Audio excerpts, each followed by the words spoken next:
inyong lahat, lalong-lalo na sa mga Irenatics. Ganyan ka na. Kunin mo tasa mo. Team Charan! Ayan, ito po yung outfit namin ni Kay. Halos magka-color. Hawaii din siya na. O yan, di ba? Ito, para siyang blue-green, o di ba? Ang ganda na. Kay Kay ay blue. Blue, sabi mo, blue t-shirt.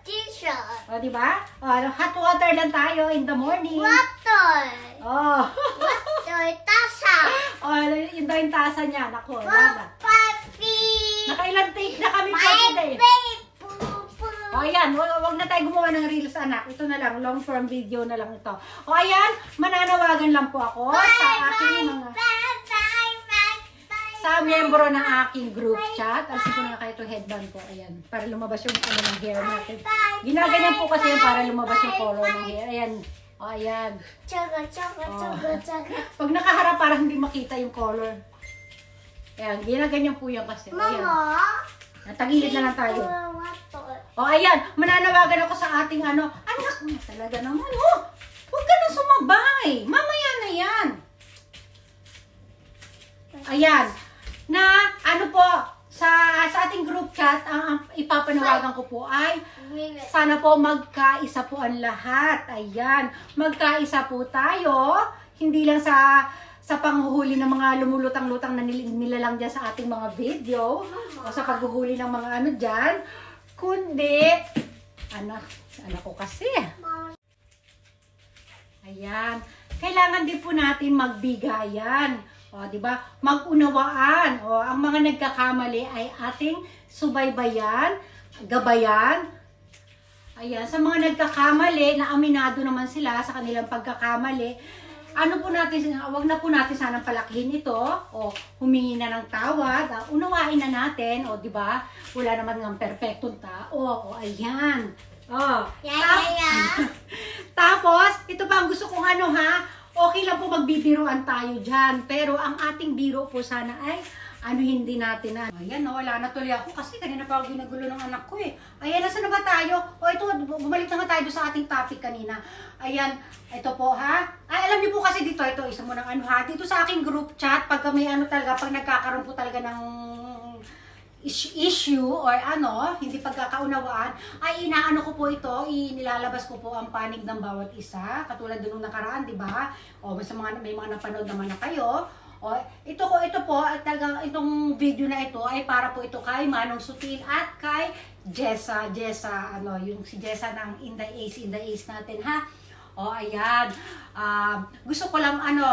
Gusto ko lang po linawin na ito, wala po tayong dito Lahat po kayo ay pantay-pantay sa akin. Lahat kayo ay merong mga syempre lahat naman po kayo merong participation sa ating page, sa ating Lahat po kayo ay may mga bahagi po kayo sa aking May mga kayo sa akin. Kaya ko kayo gusto ko mag-aayos kayo kasi nga po lahat po kayo ay mahalaga, di ba? At ayoko pong maging one-sided dito. Ayan. Si Manong Sutil po kasi, yan, yung palabiro yan. Ayan, isa rin niya sa nagustuhan ko kay Manong Sutil, yung pagbibiro niya, nakakawala ng stress. Pero, minsan si Manong Sutil kasi, Manong Sutil, makinig ka sa akin ayan. Minsan kasi yung yung biro ni Manong Sutil, minsan syempre hindi na nasasakyan ng iba. Tsaka syempre magkakaiba po tayo ng mga pagkakaunawa, pagkakaintindi. Yung iba hindi maaanuhan yung yung mga biro mo. Magkaroon po tayo, i-limit po natin. Sabi nga nila pagka magbiro ka na sa lasing, wag lang sa bagong gising. Pero ngayon may pero kasi po ang po kasi sa nagdadalang tao po kasi masyado po talagang sensitive yan. Minsan may time na maiintindihan ka ni Jessa o ni Inday. Kasi sa sitwasyon niya ngayon, sensitive po talaga sa mga nagdadalang tao. Alam ko yan kasi babae din ako, nagdalang tao din po ako. Ayan hindi ako sa side lang dito ni Jessa naiintindihan ko rin po si Manong Sutil, pala biro lang po talaga yan. Pero, po natin, bawasan na lang po natin Manong Sutil, para syempre yung iba, hindi naman lahat ako, ko to, nasasakyan ko yung mga biro ni Manong Sutil, ganyan, Pero, syempre may mga sitwasyon po tayo minsan sa buhay na kailangan din, isa-alang-alang din natin yung ibang tao, di ba? O, ayan. Basta gusto ko magkaisa tayo dito, mag-ano tayo. Sana magkasundo na po si Manong Sutil at si intindihin po natin si Jessa. Si Jessa po, bago pala nagbabalidate ka ng ating mga ano pa lang yan, wala pa siya mga itong batch pa lang na to nagpasok sa pagbabalidate si i-guide po natin siya, natin siya. Ayan. At saka, siya nga po pala Manong Sutil, ang mga buntis po kasi, po yan, mga masiselan po ang ang kanilang pinagdadaanan. Pagka yung po tayo yung damdamin nila madaling masaktan. Alam ko po yan kasi syempre nagdalanta ako sa mga anak ko syempre. Tapos, tawag dito, iwas muna tayo sa sa mga biro na na hindi natin alam na mamaya nakakasakit na po sa kanya.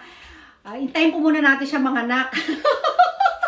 Hintayin na. Tapos pag nanganak, wag muna wag niyo muna bibiru-biruin kasi mamaya syempre mabinat naman sa stress. Huwag niyo stressin Manong Sutil Hintayin niyo muna mag 1 year old yung baby ni Inday Ace bago niyo po ulit biru-biruin Hindi. Joke lang po 'yun. Pero ito lang po sabihin ko, basta gusto ko lang pong po tayo, ingat po tayo sa mga biro natin. Huwag lang hindi lang kay Inday Ace, sa iba rin pong ka-member ng ating group chat Basta ganun po, tayo ay magmahalan talaga dito. Ayan. Mas madali po kasi magpa-validate kaysa sa nagba-validate. Tapos, minsan sa dami niya, syempre hindi lang naman din po isang tao yung ating iba-validate. Minsan meron tayong dyan talaga Kaya pagpasensyahan po natin, sabihin po natin sa kanya kung ano yung pagkakamali niya. Yung matututunan din niya yan, rin niya yan. Ngayon, po natin siya. Anak, huwag mo, ayan, i-guide po natin si Jessa ganyan. Tapos kay Manong Sutil, wala po akong sa'yo gusto ko lang din, at saka natutuwa po ako sa'yo, natutuwa ako sa mga biro mo, talagang isa sa nagustuhan ko sinabi ko na kanina. Pero, pagka yung na natin, kunyari, ganyan, nagkasagutan na kayo sa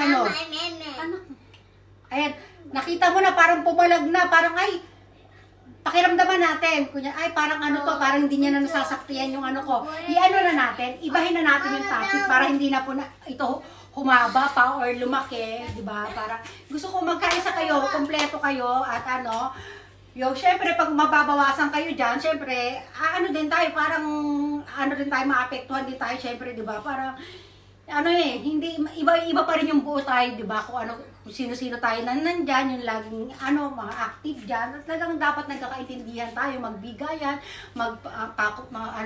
kapatawaran, kung sino nagkamali, basta ganyan, kailangan natin silang i-guide, di ba?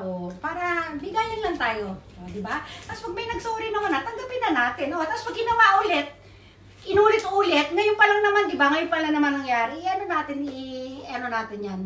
Kung paulit-ulit na, mga 2, 3, 5 beses, puro paulit-ulit ganun ginagawa, ibang usapan na po yun. Pero sa mga 1, 2, hanggang 3, okay pa po yan, ayan, basta yung gusto ko, spread love tayo dyan sa group chat, spread love tayo dito sa Charan Nation, magmahalan ang mga Irinatics, Team Charan, at Charanatics. So, ayan, kung hindi ko na maghandaan tong video na to, kita nyo naman kanina sa umpisa, ginugulot lang tayo ni Ken.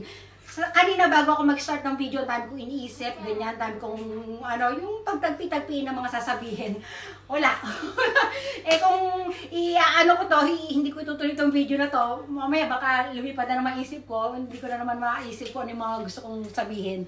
Basta kahit pa konti-konti na sasabi ko na, sige na, mag-stomach in naman na tayo, stomach in, chest up, puwet out, i-push ang bewang, i-pull ang balakang. Ayan, busy po talaga ako lately, kaya wala ako masyadong video ng sarili ko. Pero may mga gawa naman akong video, hindi ko pa na-upload, di ba?